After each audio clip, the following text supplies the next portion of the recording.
Bismillahirrahmanirrahim. Assalamualaikum warahmatullahi wabarakatuh.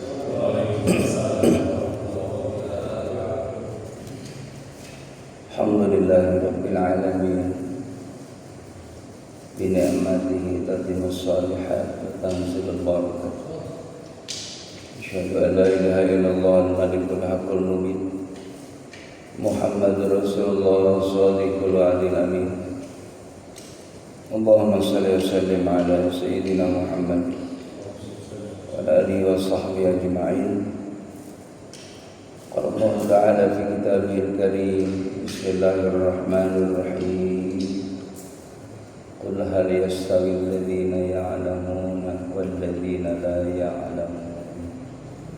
Innama yatadhakkaru ulul albab. Qala Nabi sallallahu alaihi wasallam, kun aliman aw muta'alliman aw mustami'an aw muhibban wa la takun khamisan fatahli. Sadaqallahu sadaqa Rasulullah sallallahu alaihi wasallam. Pengurus DKM Masjid Khairul Ummah rahimakumullah, para satid, para hujjaj, jamaah salat subuh rahimakumullah. Alhamdulillah, kita bersyukur pada Allah Subhanahu wa taala pada hari ini kita masih diberikan nikmat iman, Islam, ihsan, nikmat sehat wal afiat, nikmat kita bisa beribadah salat subuh secara berjamaah. Mudah-mudahan segala amal ibadah kita menjadikan asbab segala dosa-dosa kita diampuni oleh Allah Subhanahu wa taala, bertambahnya pahala, diangkatnya derajat kita di hadapan Allah Subhanahu wa taala, baik dunia hatta akhirah. Begitupun anak keturunan kita semoga selalu dalam penjagaan Allah Subhanahu wa taala. Allahumma shalli ala Muhammad, salawat dan salam semoga terlimpah curahkan keharibaan Nabi kita Muhammad sallallahu alaihi wasallam yang kita harapkan syafaatnya di yaumil hadza ila yaumil jazaa. Yang dimuliakan oleh Allah Subhanahu wa taala. Pada mukadimah tadi saya bacakan dalam surah Az-Zumar ayat 9 bahwa Allah menjelaskan, qul, katakan Muhammad, hal yastawil ladzina ya'lamun wal ladzina la ya'lamun. Dapatkah disamakan antara mereka yang mengetahui dengan yang tidak mengetahui? Jadi tidak akan sama orang yang tahu ilmu dengan orang yang tidak tahu ilmu, baik dalam kaitannya ubudiyah ataupun muamalah. Orang yang berilmu dalam ibadah juga ya pasti dia akan mengikuti aturan yang dicontohkan oleh Nabi Muhammad SAW mengenai tentang bagaimana kaifiyah ya wudu, kaifiyah salat, ya kaifiyah manasikul hajj, begitupun tentang ilmu qiraah Al-Qur'an dan ilmu-ilmu yang lainnya. Maka kata Allah, apakah ya dapat disamakan antara mereka yang mengetahui dengan yang tidak mengetahui? Innama yatadakkaru ulul albab. Sesungguhnya yang dapat menyadari itu hanyalah orang-orang yang sempurna akal pikirannya. Maka yang namanya kita thalabul ilmi ini wajib minal mahdi lal lahdi, dari ayunan sampai ke liang lahat. Tidak ada kata terlambat, asal ada kemauan, ada jalan dari Allah. Belajar ilmu agama terus kita, ya bahkan kudu haus yang namanya nyari ilmu ini, karena ilmunya Allah itu begitu luas. Ilmu manusia itu wa ma utitu minal ilmi illa qalila. Jadi ilmu kita ini sangat sedikit sekali. Kalau diibaratkan kita ya nyelupin jari kita ini di lautan, maka ilmu kita ini sisa yang ada di jari itu. Ilmunya Allah itu luas. Bahkan dalam suatu riwayat, kalau seandainya kita ingin menulis daripada ilmunya Allah, ya maka ya yang namanya tangkai-tangkai yang ada di pohon itu dijadikan penanya, lautan itu menjadi ya tintanya. Maka untuk menulis ilmu Allah Subhanahu wa taala habis itu ranting-ranting, ya. Tangkai-tangkai itu untuk menulis ilmunya Allah akan habis semuanya itu. Tidak akan bisa ya untuk menulis ilmu Allah Subhanahu wa taala, saking begitu luasnya ilmu Allah. Jadi kehabisan alat udah nggak bisa. Jadi jamaah rahimakumullah, semakin digali ilmu Allah Subhanahu wa taala, semakin kita menyadari, memahami, mengetahui akan kelemahan kita. Makanya jangan pernah kita merasa cukup dengan pengetahuan kita. Terus tolabul ilmi kepada siapapun.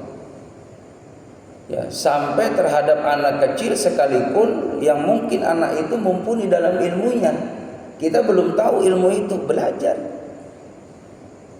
Unzur man qala wa la tanzur man qala. Lihat apa yang ya disampaikan, jangan melihat siapa yang menyampaikan. Unzur ma qala wa la tanzur man qala. Selama itu bagus penyampaiannya, ada dasar hukumnya dari Quran, dari hadis, dari ijma qiyas ulama, maka kita ambil. Maka jemaah yang dimuliakan oleh Allah Subhanahu wa taala, sehingga sahabat Ali itu beliau terus belajar tentang ilmu kepada Nabi Muhammad SAW. Makanya beliau jamaah rahimakumullah ketika ditanya permasalahan oleh para sahabat Ali selalu bisa menjawab, selalu ada solusi. Nah, di antaranya sahabat Ali, kenapa milih ilmu? Karena kata sahabat Ali, orang yang punya ilmu mewarisi daripada ya pusaka atau warisan dari Nabi dan Rasulnya Allah. Jadi kalau kita ini ya mewarisi ilmu Allah Subhanahu wa taala, berarti kita mewarisi daripada ilmunya para nabi dan rasulnya Allah. Karena setiap para nabi dan rasul Allah punya ilmunya Allah. Sekarang para nabi dan rasulnya Allah sudah tidak ada. Para sahabat pun sudah tidak ada. Para tabi'in, tabi'in, sekarang ada para alim ulama. Alim ulama ini jamaah rahimakumullah, semua itu bersanadnya kepada Nabi kita Muhammad SAW. Ulama belajar kepada ulama, ulamanya belajar kepada ulama, terus kepada tabi'in, malah sahabat ke Rasulullahnya dari Allah Subhanahu wa taala melalui belajar kepada malaikat Jibril alaihissalam. Jadi Nabi Muhammad itu nggak punya guru, gurunya malaikat Jibril. Langsung malaikat gurunya Nabi Muhammad. Dapat wahyu, asbabun nuzulnya sesuai dengan kondisi, keadaan, kejadian. Ya, dari mulai Al-Fatihah, Al-Baqarah, Ali Imran, An-Nisa, Al-Maidah, Al-An'am, Al-A'raf. Ya kan, terus sampai Anas itu ada asbabul nuzul. Bagaimana Al-Fatihah? Termasuk surah Fatihah itu ketika turun, yang namanya iblis menjerit, Pak. Menjerit. Karena memang yang namanya Al-Fatihah itu Ummul Quran. Induknya Al-Quran Al-Fatihah. Dari 114 surah, 30 juz, 6.666 ayat itu dirangkum ada pada surah Al-Fatihah. Al-Fatihah di situ berisikan tentang ya ada yang namanya hukum. Ya, ada yang namanya itu ya sejarah orang-orang saleh. Ada tauhid di situ. Diawali dengan Bismillahirrahmanirrahim. Itu Bismillah itu awal daripada surah Al-Fatihah. Jadi kalau kita baca Al-Fatihah tidak ada Bismillahnya, berarti 6 ayat. Karena Bismillahirrahmanirrahim itu min ayatil Fatihah. Min ayatil Fatihah. Makanya jemaah rahimakumullah, ada dalam ilmu fikih itu, kalau kita menjadi makmum masbuk, ya, kita dapati dalam kondisi imam itu akan ruku, maka paling tidak minimal ketika kita niat, ya, aku niat sholat maghrib makmum karena Allah, Bismillahirrahmanirrahim, dapat Bismillah aja itu langsung kita kejar dapat rukunya imam, maka sudah kategorinya dapat 1 rakaat. Karena kita dapat tadi surah Al-Fatihah, karena Fatihah adalah bagian daripada rukun sholat. Jamaah rahimakumullah, maka asbabun nuzul Al-Quran itu sesuai dengan kondisi keadaan turunnya tersebut. Dalam keadaan apa saat itu Nabi Muhammad dengan para sahabat?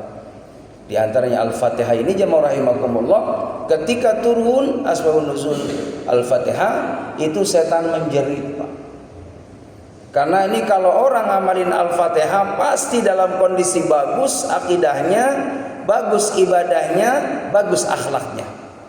3 poin ini jamaah rahimakumullah, umat Nabi Muhammad apabila ada dalam kehidupan selamat dunia akhirat, akidah, keimanan kita kepada Allah Subhanahu wa taala, Bismillahirrahmanirrahim, dengan menyebut nama Allah yang Maha Pengasih lagi Maha Penyayang. Ini kan tauhid. Segala sesuatu jangan pernah kita lupa kepada Allah. Ingat Allah, sebut Allah, biar kita aman. Kullu amrin libalin la yabda'u bismillah fa huwa aqta. Kalau kita melakukan suatu pekerjaan tidak diawali dengan bismillah, fa huwa aqta, maka tidak dapat berkah dari Allah. Jadi kalau kita makan enggak bismillah, enggak ada berkahnya itu makanan. Kalau kita naik kendaraan tidak bismillah, enggak berkah dalam perjalanannya. Kalau kita lagi nuntut ilmu, asatidnya, muallimnya, mubalignya tidak mengawali dengan bismillah, maka tidak ada berkah dalam ilmunya. Termasuk yang rahimakumullah dalam hal ihwal apapun, termasuk mohon maaf minimal dalam kitab, ya, Qurratul Uyun dijelaskan minimal kalau mau berhubungan badan dengan pasangan kita minimal Bismillahirrahmanirrahim. Apalagi ada doanya, Allahumma janibna syaitan wa janibis syaitan ma razaqtana. Kalau enggak bismillah dalam kondisi keluarga, suami istri hubungan tidak diawali bismillah, maka mohon maaf, setan ikut campur, kata Imam Ghazali. Ikut nanam saham. Naudzubillah min dzalik. Jangan salahkan kalau anak susah diatur. Perlu koreksi dulu, mungkin waktu berjima hubungan suami istri tidak diawali dengan mohon izin kepada Allah. Jadi bismillah itu hadirin, itu permohonan izin. Dengan menyebut nama Allah, saya mau makan, mau tidur, mau aktivitas, bismillah tawakkal ala Allah, la haula wala quwata illa billah. Bahkan ada suatu keterangan ketika kita beraktivitas lalu membaca di samping bismillah tawakkal ala Allah la haula wala quwata illa billah, ditambah lagi bismillahilladzi la yadurru ma'asmihi syai'un fil ard wala fis sama'i wa huwas samiul alim. Ini mohon maaf hadirin, tolong dibaca nih zikir ini nih. Bismillahilladzi la yadurru ma'asmihi syai'un fil ard wala fis sama' wa huwas samiul alim. Maka kalau kita keluar dari rumah, rumahnya bakal dijaga sama Allah. Kendaraannya bakal dijaga sama Allah, keluarganya bakal dijaga sama Allah Subhanahu wa taala, lingkungannya dijaga sama Allah. Dulu begitu tuh. Ada seorang alim, orang soleh, dia mau berangkat ibadah, ternyata di satu gang itu, tempat itu tuh dalam kondisi ada musibah, kebakaran.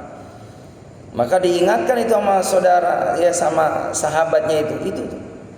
Ya, warga situ, lingkungan situ, rumahnya lagi dalam kondisi musibah itu. Maka orang tadi, saya tawakal kepada Allah dan membaca doa bismillahilladzi la yadurru ma'asmihi syai'un fil ardi wala fis sama' wa huwas samiul. Bismillah dengan menyebut nama Allah.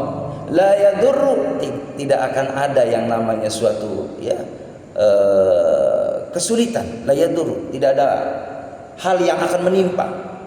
Ma'asmihi syai'un fil ard, kalau kita ini menyebut nama Allah Subhanahu wa taala, tidak akan terjadi musibah, ketidaknyamanan pada diri kita ketika kita libatkan mohon izin kepada Allah Subhanahu wa taala. La yadurru ma'asmihi syai'un fil ard wala fis sama, begitupun ya tidak akan menimpa kejadian yang buruk untuk diri kita, baik yang ada di bumi maupun yang ada di langit. Wa huwas samiul alim, karena Allah Maha mengetahui lagi Maha mendengar. Semua dalam pengawasan Allah Subhanahu wa taala. Apa yang terjadi? Betul hadirin, orang soleh tadi setelah pulang ibadah, dia pulang ke rumah, hanya rumahnya dia yang dijaga sama Allah, selebihnya dalam kondisi rusak. Jadi itulah keistimewaan doa. Hadirin jamaah yang dimuliakan oleh Allah Subhanahu wa taala, maka kembali sahabat Ali itu beliau terus mendalami ilmunya Allah Subhanahu wa taala. Karena dengan ilmu hidup ini akan menjadi ya mudah. Orang punya ilmu itu mudah. Ilmu apapun silakan kita pelajari, terutama dari sekian banyak ilmu, ilmu agamalah yang prioritas. Anak kita ajarkan lebih utama ilmu agama dulu. Kalau dia masih usia masih TK gitu kan, ya titipkan tuh ya ke pendidikan agama supaya dia belajar Iqra, belajar dasar-dasar daripada ilmu syariat agama Allah. Itu diajarkan itu dari mulai TK, bagaimana cara berwudu, bagaimana cara tayamum, air apa saja yang suci, mensucikan, air apa yang mustakmal, air apa yang najis. Itu semua diajarkan dari TK, terus lagi naik ke SD, ada RA, ada MI, ya kan? Ada madrasah diniyah, sanawiyah, aliyah. Maka jemaah rahimakumullah, ketika anak kita diajarkan itu yang namanya agama dengan baik, maka dia akan tahu yang namanya ilmu sholat.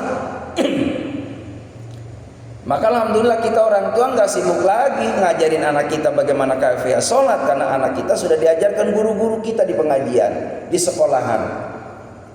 Jadi kesuksesan kita, keberhasilan kita orang tua kalau anak kita udah sholat, itu udah sukses. Udah ngewarisin ilmunya para nabi dan rasulnya Allah. Karena para nabi dan rasulnya Allah semua ibadah kepada Allah.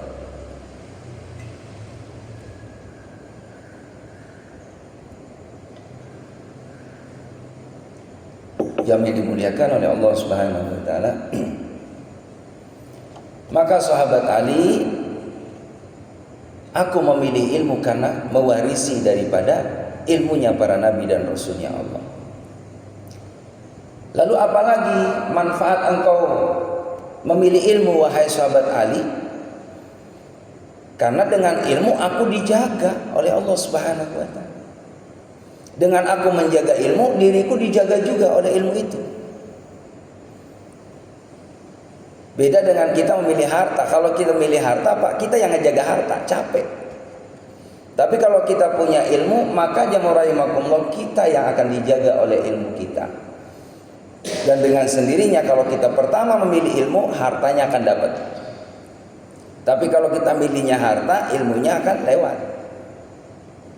Makanya kan kadang begitu, orang tua saking sayangnya sama anak, udah nggak usah sekolah, orang bapak udah kaya raya begini, mau apa tinggal ngomong. Kan tujuan orang sekolah biar dapat kerjaan, biar dapat aktivitas. Itu mau udah bapaknya orang kaya, akhirnya nggak disekolahin, Pak. Nggak punya ilmu tuh orang, ngandelin harta, harta mah habis. Apalagi tidak didasari dengan pengetahuan agama, tidak didasari pengetahuan ilmu umum, minim pengetahuan, akan mudah ditipu. Maka kalau mewariskan ilmu, anak kita bakal dapat yang namanya tadi harta benda. Jadi harta benda bakal ikut. Tapi kalau hanya harta, ilmunya nggak ada, bisa jadi tuh harta lambat laun akan habis. Beda dengan ilmu, kalau kita punya ilmu disampaikan, bukan malah habis ilmu, malah bertambah. Itu bedanya. Tapi kalau kita punya harta secara ya kan zahir, kalau kita punya 1 juta diambil itu 200 akan berkurang. Tapi kalau ilmu tidak, ilmu kita sampaikan bab wudu, bab sholat, bab zakat, bab haji, tidak akan berkurang orang punya ilmu, bahkan semakin bertambah pengetahuannya. Itu bedanya. Maka warisi anak kita dengan ilmu. Jangan kayak tadi itu mentang-mentang orang kaya udah nggak usah pada sekolah. Nah bapak bikinin rumah atu-atu ya, ada 5 kan, rumahnya pekarangannya ya kan seluas 100 meter, rumahnya 100. Nih warisannya ya kan 100 juta. Tapi nggak sekolah, lambat laun berjalannya waktu nih orang kan butuh namanya kehidupan. Ngandelin harta doang. Apa yang terjadi di saat dia punya kebutuhan, yang punya duit 100 juta akan dikeluarkan 10 juta 10 juta gitu kan, habis lama-lama. Hartanya habis lagi, butuh lagi, dia nggak punya andalan, nggak punya ilmu, lama-lama diukur 100 meter jadi 50 habis. Lama-lama habis, ya mau tinggal rumahnya 100 meter. Anak-anaknya sama ngikutin warisan kakeknya yang nggak perlu sekolah. Akhirnya di saat kebutuhan dia sangat mendesak, rumahnya Pak digadein. Lambat laun habis itu hartanya karena nggak punya ilmu. Beda orang yang punya ilmu, nak, biarin bapak nggak punya apa-apa, bapak nyari rezeki pagi pulang sore, ngumpulin biar kamu sekolah, dapat SD, SMP, SMA ke perguruan tinggi. Orang tuanya mengontrak, nggak punya rumah. Beda masih A, si B. Mah ceritanya apa? Prihatin pengen punya warisan ilmunya Allah. Apa yang terjadi hadirin? Ini tidak sedikit cerita ini. Dari orang tua yang prihatin, tadinya ngontrak, anaknya 3 semuanya dipesantrenin, disekolahin, dapat beasiswa karena prihatin. Orang tuanya mujahadah, terakat hadirin. Orang tuanya puasa Senin Kemis. Ini orang tua yang sayang begitu Pak. Saya mau Ustaz, ada ibu curhat. Saya mah saking sayangnya sama anak. Kalau anak nih punya program Ustaz, contoh anak lagi ujian, saya mau puasa Ustaz demi anak, biar anaknya lancar ngerjain soalnya. Alhamdulillah Ustaz lulus SMA, ini lagi seleksi nih biar dapat nilai yang bagus, dapat beasiswa. Saya puasa juga Senin Kemis, niat ya Allah saya puasa ini biar kemudahan buat anak saya. Boleh nggak? Boleh. Bohong itu doa kok, doa buat anaknya biar jadi orang yang diberikan kemudahan sama Allah. Wasilah orang tua yang baik. Bukankah dalam Al-Quran itu dijelaskan bahwa wabtagu ilaihil wasilah, cari perantaraan dari amal kebaikan kita, minta sama Allah dengan puasa Senin Kemis. Dapat pahalanya puasa Senin Kemis. Doanya mustajab, bukannya orang puasa kalau doa diijabah sama Allah. Anaknya biar dapat beasiswa, alhamdulillah, dapat beasiswa. Orang tua dalam kondisi tidak mampu, ternyata dimampukan nama Allah akal pikirannya, kecerdasannya, dapat kelancaran, kemudahan. 4 tahun kemudian dapat S1. Karena dia punya ilmu, ya rahimakumullah, ada peluang lapangan pekerjaan. Dia alhamdulillah ada rezeki dari asbab dia punya ilmunya.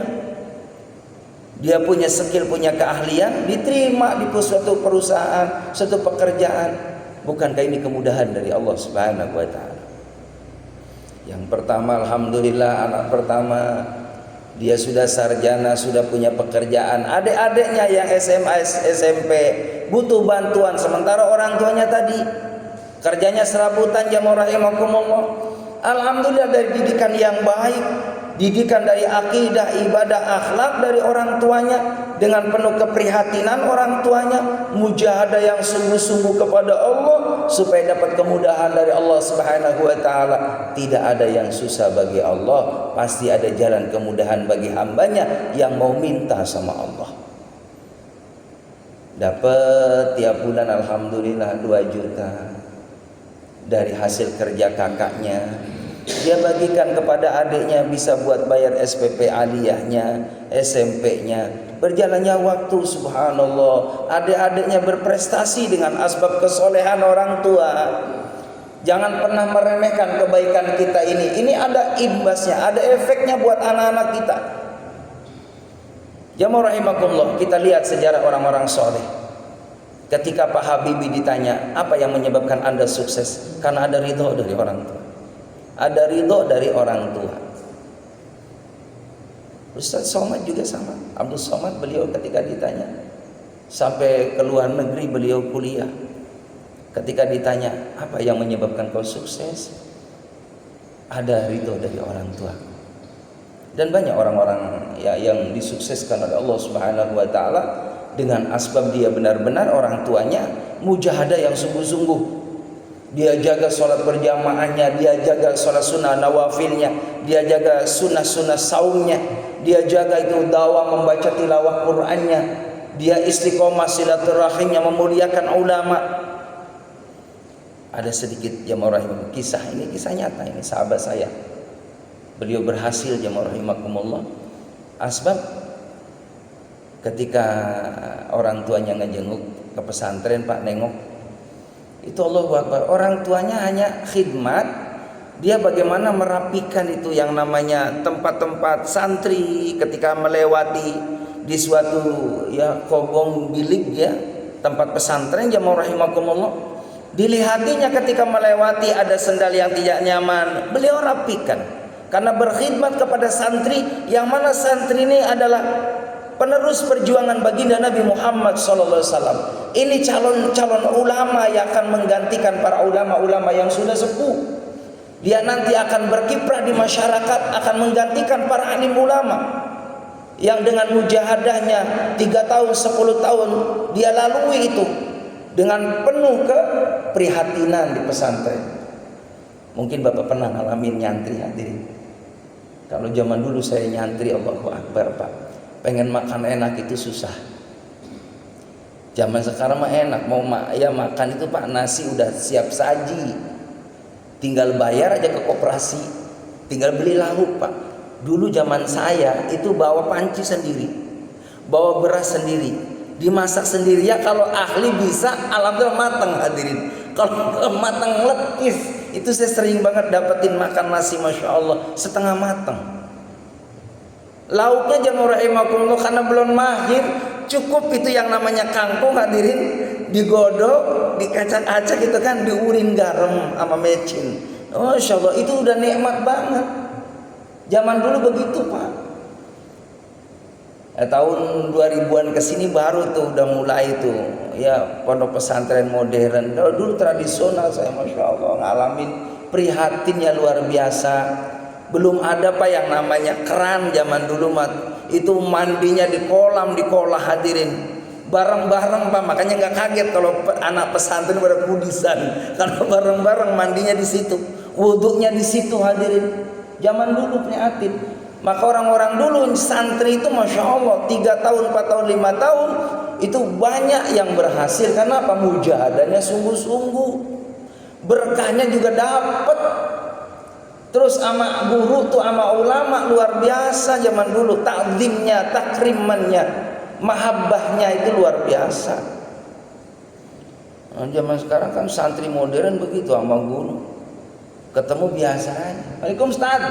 Ya, orang sopan, mending kalau tad mah pakainya ujungnya ta ya Ustaz. Mana tad? Ya, Ustaz bahasa Arab guru bukan ta. Itu mana tak? Tak kan nggak enak Pak ujungnya tak. Begitu ustazah, masya Allah. Dulu Pak taklim, ketemu sama guru jamaah rahimah, nggak berani duluin Pak, karena tahu di situ kita pengen dapat berkah ilmu dari guru. Guru jalan pelan-pelan, kita lebih pelan-pelan Pak, nggak bisa ngelewatin. Jangankan sama gurunya, sama anaknya kita takzim karena anaknya guru Gus ini. Masya Allah, takzim sama anaknya, pantasan berkah Pak. Yang dimuliakan oleh Allah SWT. Imam Syafi'i, Imam Maliki, Imam Hambali, Imam Hanafi, beliau mentakzimkan guru-gurunya, memuliakan guru-gurunya. Ada seorang Imam Syafi'i itu, beliau kalau duduk nggak selonjoran menghadap rumahnya gurunya. Kalau rumahnya gurunya di situ hadirin, beliau nggak berani selonjoran begini karena kurang takzim sama gurunya. Padahal nyonjorin ngadepin rumah gurunya. Apalagi ke Ka'batullah, selonjoran ke Ka'bah itu ke sini kurang adab hadirin. Bagusnya ya dilipat kalau duduk gitu. Nggak ada kan yang selonjoran? Nah, ya, aman ya, gitu Pak. Jadi adab ke situ perlu diperhatikan supaya berkah. Termasuk sama guru. Karena guru itu hadirin, itu kan murabbi yang membimbing rohani santri-santrinya. Mohon maaf, setiap guru kita nih itu selalu mendoakan murid-muridnya biar punya ilmu manfaat. Termasuk tahadus binikmat saya, mohon maaf, saya selalu mendoakan jamaah yang saya hadir majelis-majelis taklimnya supaya dapat berkah dari Allah. Bapak sok ngedoain saya enggak? Ya, saya nggak perlu tahu kalau Bapak ngedoain saya husnudzon, baik sangka, nggak bakal ketuker selama saya selalu ngedoain baik buat jamaah pasti ngedoain baik buat saya. Amin ya robbal. Ya, kayak Pak Ustadz Asman kan WA tuh Pak. Jangan lupa Ustadz taklim, amin. Nggak mungkin nggak ngedoain saya biar Ustadz sehat ya, amin. Itu doa Pak, minimal ngedoain Ustadz biar sehat, apalagi ada tambahannya biar rezekinya lancar ya, amin. Gitu. Imam Ghazali hadirin yang rahimakumullah mau sowan ke kiainya, mau silaturahim. Ternyata ada 3 muridnya bersamaan dengan Imam Ghazali. Itu niatnya beda Pak. Kalau yang pertama niatnya pengen muji karena udah belajar melebihi daripada tahun yang pernah kiai ngaji. Kalau kiai 10 tahun, ini santrinya mentang-mentang dia udah dalam ilmunya puluhan tahun, melebihi daripada yang dulu kiai ngaji. Ya, batas belajarnya, merasa diri lebih hebat. Nah, ntar saya datang ke kiai biar mau menguji kiai bisa jawab gak nih ilmu saya, gitu kan pertanyaan saya. Yang kedua juga sama, tapi Imam Ghazali beda niatnya. Ya Allah, saya datang ke guru saya pengen dapat doa dari guru saya biar berkah ilmunya. Ketika 3 santri tadi datang ke gurunya Imam Ghazali jamaah rahimakumullah, yang pertama udah ditebak Pak sama gurunya. Waalaikumsalam, kiai sehat-sehat. Maka kata kiai, mohon maaf, situ nggak usah nanya, selalu doaku untuk kalian biar dapat ilmu yang manfaat. Udah tahu Pak, kalian juga sama. Tapi Imam Ghazali, aku sudah tahu kau minta doa dariku, semoga kau diberikan ilmu yang lebih barokah lagi. Tuh guru begitu Pak. Jadi datang ke guru itu jamaah rahimakumullah minta supaya berkah. Tahadus binikmat jamaah yang dimuliakan oleh Allah Subhanahu wa taala. Saya dulu waktu nyantri ke guru-guru itu subhanallah sangat mentakzimkan guru. Bahkan saya pernah nyantri jamaah rahimakumullah malam hari. Santri-santri teman-teman saya pada tidur hadir. Kiai saya manggil saya antara jam 9 habis dakwah habis ceramah. Dipanggil, Nur, nanti ke kamar mama ya. Saya udah tahu kalau dipanggil kiai pasti ada butuh, ada perlu. Malam hadirin saya datang jam 9, jam 10. Guru saya Al-Maghfurlah Kiai Mujahidin Fatawi, beliau tidur Pak, saya mijitin jam 9, jam 10 malam sambil kantuk-kantuk Pak. Saya ridho biar saya dapat ilmu. Teman-teman saya tidur sampai jam 11, kiai sudah tidur nyenyak, saya baru keluar hadirin. Itu sering saya lakukan ke guru-guru saya. Bukan 1, 2, 3 guru. Saya setiap ada guru butuh saya takdim. Saya berkhidmat ke guru saya. Ternyata alhamdulillah barokahnya luar biasa. Saya nggak nyangka hadirin yang rahimakumullah punya majelis-majelis taklim. Ya, nggak nyangka karena itulah tadi barokah dari apa yang mungkin guru ikhlas mendoakan saya, ya Allah, mudah-mudahan kau dapat ilmu yang manfaat. Itu yang saya rasakan. Maka jamaah rahimakumullah termasuk tadi tuh ada seorang ibu yang dia ketika datang mau nengok anaknya di pesantren, dia rapikan itu sendal-sendal santri. Dia masuk ke kamar mandi, dia bersihkan itu. Sebulan sekali kan nengok anaknya. Dia bersihkan kamar mandi santri, berkhidmat karena ini buat santri, biar santri benar-benar artinya aman. Bukankah pahalanya juga sama? Dapat orang tadi yang membersihkan kamar mandi santri, merapikan itu sarana santri, dapat kebaikan dari Allah dan keberkahan dari Allah. Niatnya apa jamaah rahimakumullah? Seorang ibu tadi setiap itu berkhidmat di pesantren. Ya Allah, mudah-mudahan anak saya yang sedang nyantri di sini juga dapat ilmu yang barokah dari gurunya, ya Allah, dan juga berkah dari santri-santri yang sedang menimba ilmu ini, ya Allah. Apa yang terjadi demi Allah, sahabat saya ini sukses hadirin. Beliau jadi ulama besar. Enggak disangka hadirin. Karena tadi keikhlasan seorang tuanya tadi. Nah, kita juga sama. Ya, kita juga sama. Kalau pengen punya anak-anak yang ilmunya barokah, muliakan orang-orang alim, muliakan orang-orang yang punya ilmu karena mereka adalah pewaris para nabinya Allah Subhanahu wa taala. Al-ulama warasatul anbiya. Ya, jamaah rahimakumullah, ada keterangan saya baca dalam kitab itu, kalau kita sering memuliakan orang soleh, orang alim, lalu minta doa dari orang alim, insya Allah suatu saat anak cucu kita ada yang dialimkan oleh Allah Subhanahu wa taala. Amin ya rabbal alamin. Dari sini barangkali ada yang perlu ditanyakan, Pak, dipersilakan.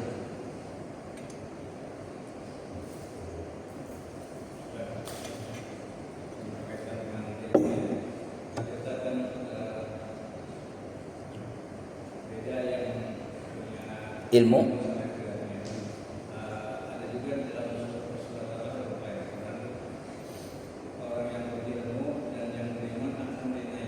betul, yarfa'illahu alladhina amanu minkum walladhina utul ilma darajat.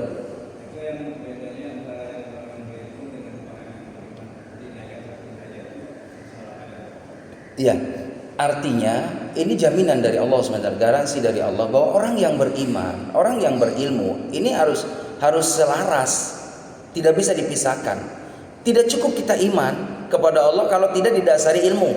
Tidak cukup juga kita orang punya ilmu tidak beriman kepada Allah. Kalau kita punya ilmu nggak beriman, takutnya tadi tuh sombong. Bukankah banyak orang yang diberikan kelebihan? Fir'aun punya kelebihan ya. Sakti mandraguna, nggak pernah sakit, tapi karena nggak beriman sama Allah dihinakan oleh Allah Subhanahu wa taala, nggak diangkat derajatnya sama Allah. Maka iman dan ilmu ini harus sejajar, searah, harus benar-benar seimbang supaya diangkat derajatnya oleh Allah Subhanahu wa taala. Makanya dalam keterangan Ihya Ulumuddin Imam Ghazali beliau menyampaikan, jadilah kita orang yang beriman, lalu berilmu, beramal, ikhlas. 4 poin ini. Enggak cukup jadi orang yang beriman, harus ditopang dengan ilmu. Enggak cukup berilmu, harus ada amal. Enggak cukup beramal, harus ada ikhlas. 4 poin ini yang menyebabkan kita ini diangkat derajatnya sama Allah. Jadi begitu, harus benar-benar keimanan dan ilmu itu harus disejajarkan, searah, disesuaikan, ya, artinya sama-sama berjalan, sama-sama, sehingga dapat derajat dari Allah Subhanahu wa taala ketika bisa beriman dan berilmu. Begitu ya, Pak ya.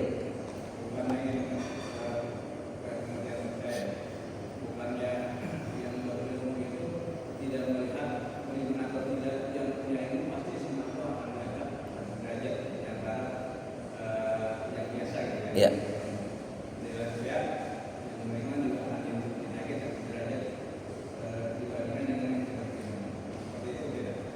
Ya itu penafsiran, bisa seperti itu. Jadi memang beda orang yang punya ilmu dengan orang yang tidak punya ilmu, dari segi kualitas juga beda.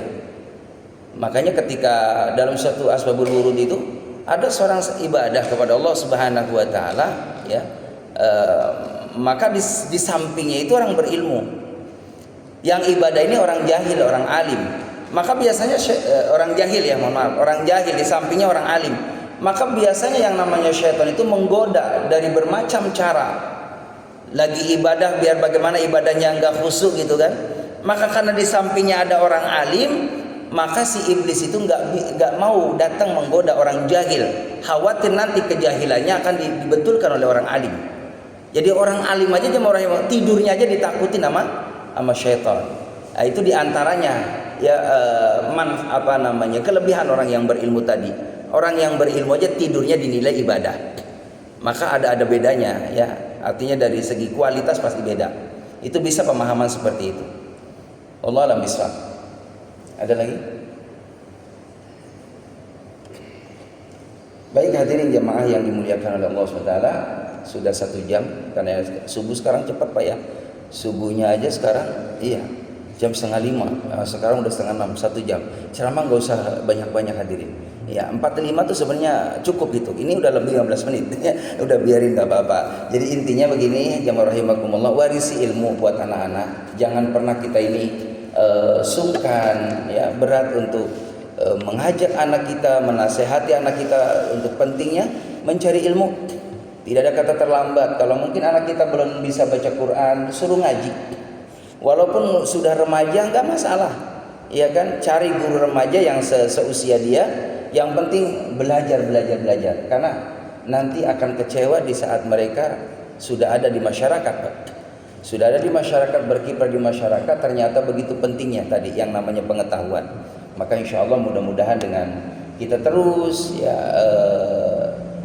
mengarahkan anak-anak kita untuk belajar, untuk mengamalkan ilmu Allah, sehingga kita pun akan merasakan keberkahan dalam keluarga itu. Demikian yang dapat saya sampaikan. Kita tutup dengan doa kifaratul majlis. Subhanallah bihamdika asyhadu an la ilaha illa anta astaghfiruka wa atubu ilaik. Walhamdulillah. Demikian. Assalamualaikum warahmatullahi wabarakatuh.